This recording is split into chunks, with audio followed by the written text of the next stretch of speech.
Oh, go. Hello, we are back for part 4 because I chatted it up in the beginning. So we're back for part 4, and Okay. we will be joining Raven again in progress with Blue Lotus. So Blue I Lotus. think I need to, oh no, you have permission. So, Yeah, I think we're good. okay, good. Okay. So, go away, little bar. There we go. Okay. There we go. So, okay. Medicinal properties. So, sedative, febrifuge, aphrodisiac because of the stimulating blood flow, antidepressant, antioxidant, anticonvulsant, anti-inflammatory. So allegedly, it was used to purify the blood, treat tuberculosis. We're not doctors, we've said this before. If you have blood problems and tuberculosis, go to the hospital. Please. Um, Dear Jesus, if yeah. you've got tuberculosis, for God's sakes, get thyself to a doctor. You got to get some Yeah. antibiotics. The only thing Jesus. that helps tuberculosis, and even then, it's all resistant. Gee, go help yourself, for God's sakes. Stop with Seriously. this. Do not. Okay. Expel worms and parasites, relieve edema, enhance libido, which is the tie to like the aphrodisiac, treat erectile dysfunction, improve lactation, alleviate anxiety and depression, stop internal bleeding. Again, go to the doctor if you have internal bleeding, and then balance blood sugar levels. I know that's just what I found. um, it's But supposed to. hey, listen. If there is a like if there's an end of the world situation, and or you're in some like Holocaust environment where you're in some desolate, what is the that Blade Runner situation? Oh, yeah. You know what? If you got internal bleeding, you might think. Yeah. Yeah, Yeah, if there are no other that's options. the time when these options become very poignant, is when you're in a Mad Max environment. Yeah.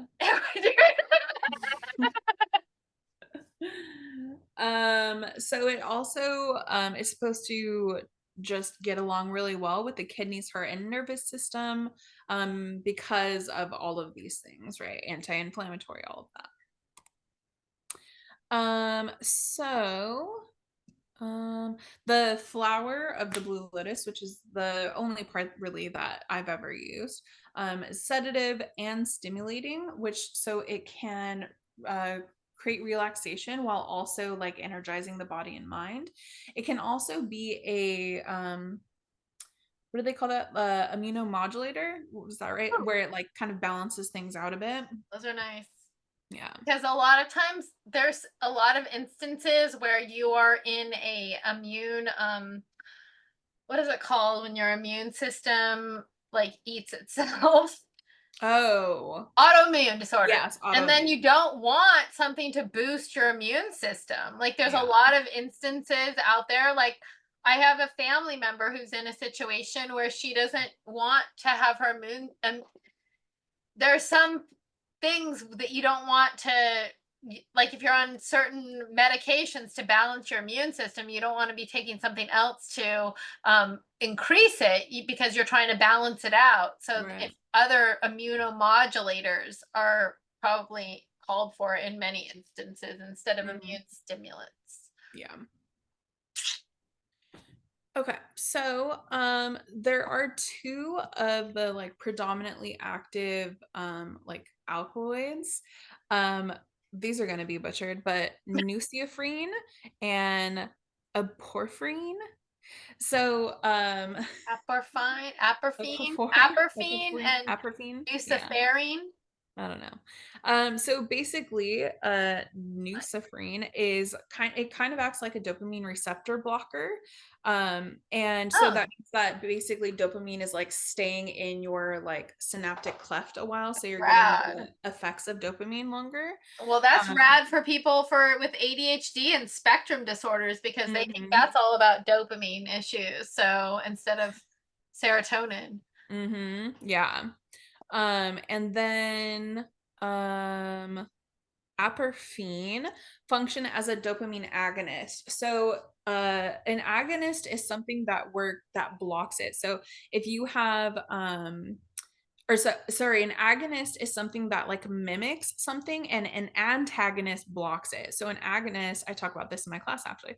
So a dopamine agonist basically is your body thinks that it's dopamine, and so it works in the body as dopamine. So like for example, cannabinoids, our cannabinoid receptors aren't just specifically for like THC, but THC is actually an agonist, and so THC can bind to the cannabinoid receptors because it acts like basically the thing that normally binds to the cannabinoid receptors. And so that's how this aporphine works. It like basically tricks your body into thinking that it's dopamine. Mhm. So one of them mimics dopamine, and the other keeps dopamine around for longer, essentially. So very good Hmm. for dopamine uh, Yeah. increasing. There's very few antidepressants that work on dopamine. Yeah. There's one, it used to be a red one, and they used to give it to you also for like if you wanted to stop smoking. Mm, It's I can't remember the name of it. It starts with a W or an H. like warfarin. No, it's an antidepressant that works on Oh. dopamine. Mm, I don't know. Okay, go on. Yeah, most I'll think of it, I'm antidepressants work sure. on serotonin, Yeah, or they're either or like MAOIs or epinephrine. Yeah. SSRIs or something. Yeah. Um, okay, so it can be a hallucinogenic if consumed in large quantities. I have personally experienced this to some degree, where it's not anything crazy. It's kind of like just taking like I don't know, smoking like half a joint or something. It's not anything. It's Uh-huh. not like taking mushrooms or anything, but Yeah. it is mildly psychoactive, but especially in an alcohol-based tincture, because like obviously it just gets more concentrated in the tincture, and it's more readily solved in alcohol, more of an alcohol solvent. Can be a water solvent as well, but it's much more thoroughly solved in alcohol. So if you are going to take it as a tincture, just be mindful about that. Okay. So magical, I didn't find a lot of stuff, but it's supposed to purify. Again, I don't really know if I like believe this idea of like purifying the chakras necessarily. I don't think they are like dirty and need to Yeah. be purified. But it said that I can purify them. It's supposed to also just like, I think it just like works with the third eye, right? It can bring in those intuitive abilities and things like that. And so associated with the third eye, it supports like a deeper meditation. It opens these channels to intuition and higher insights, and provides like mental clarity, which are all heavily tied to third eye. It can also induce like a feeling of calmness. It can also provide emotional support and well-being, especially allegedly when paired with cacao. And Hmm. cacao is very much a heart herb, as we talked about. You talked about it as a heart, right? I no, I talked about it just now. It's third eye. The cacao. Yes. I thought that you did cacao for one of the chakras, didn't you? No, I didn't. I did vanilla.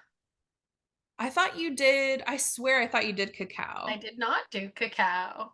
Oh, so weird. Okay, well, cacao is very much a heart opener. Um, if you are trying to work with the heart chakra or bring in any type of love, especially like self-love, cacao is a beautiful thing to work Did with. I do cacao? I think Now you've got me wondering. I'm I like thought you looking it up. did. Oh my gosh, it's gonna kill me if I did do it. Look Hold for your heart. Look for the I heart one. am. I'm looking right now. Okay.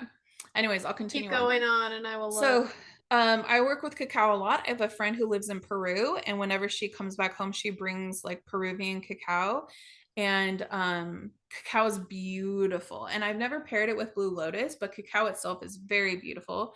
Um, Uh-huh. there's no like psychoactive properties or anything, and it tastes like a very rich chocolate, like a hot chocolate, but it's like real chocolatey, and it's Yeah. really good if you mix it with coconut milk, actually. Okay, anyway, so good to mix with cacao. It's supposed to help alleviate depression and stress, and then also enhancing like low reproductive energy. So it's supposed to help again with like libido and as an aphrodisiac. And that's it, my sources. Okay, well, I'm like going back here I because know, I'm gonna stop sharing so okay, that good. So let me, yeah, exactly. Let me, I know, I want to look, hold on, I'm looking at, oh wait, where is the my drive chakra series? Okay, my heart chakra herbs are, oh, that's that. I don't want that. Oh, I think it was it solar? Let's see. Hold on. It was, I'll tell you right now. Let's So see. vanilla was solar. It was nettle. I did nettle and I am almost positive I did vanilla. So vanilla was sacral. Oh, so you're right. So maybe not. So it was nettle and jasmine. That is so weird. I really thought that you did cacao. No. What about? I don't think so. Let's I'm see. just like searching for it. I know. Now I'm looking at all mine. Let's What did I do see. for root? Root, I did what? I did oak moss for root, which was a rad one. Hmm. And ashwagandha for root for me. I don't think we did. Oh, that's what it was. So okay. So in your story of vanilla, you did talk about cacao. I You did. talked about the cacao with the Aztec Yes. disease. Yeah. Yes. I know I Okay. did. I did discuss chocolatl. Yes. Yeah. Chocolatl. So I, that must be what it is. yes. But Interesting. I mentioned it in regards as a third eye chakra herb, like in cacao ceremonies, like Mhm. that's it's like connecting with the energy of others. It's like that seeking out and like connecting a group and Yeah. like with third, so It's very like group orientated. yes. Yeah. Anyway. Okay. Cool. Woohoo. Well, very nice. And I will see you next time. And next time is going to be crown. And we Yes. can maybe make some decisions about where we're going to go the week after that. Yeah. Sounds good. Fine. Woohoo. Okay. See you later, alligator. See you later. Okay. Bye.